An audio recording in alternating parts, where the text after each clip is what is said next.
Beredar kabar bahwa masinis dan asisten masinis KA Brantas dikabarkan terjun ke Sungai Banjir Kanal Barat atau BKB setelah tragedi kecelakaan menabrak truk tronton di Palang Pintu Madukoro Raya, Kota Semarang, Jawa Tengah pada Selasa 18 Juli 2023. Namun, kabar ini segera dibantah oleh manajer Humas PT KAI Daup 4 Semarang, Iksvan Henry Wintoko.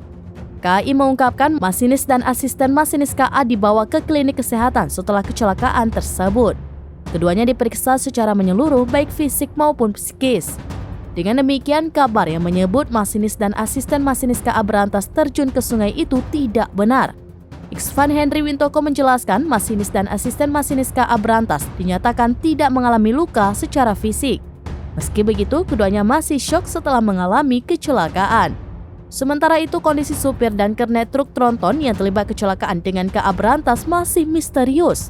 Pasalnya, kini supir dan kernet truk itu belum ditemukan. Namun, dalam rekaman CCTV yang beredar, terlihat supir truk sudah keluar dari kabin sebelum kecelakaan terjadi. Kabid Humas Polda Jawa Tengah, Iqbal Al-Qudusi menyebut sampai saat ini petugas kepolisian sedang mencari supir dan kernet yang terlibat kecelakaan itu.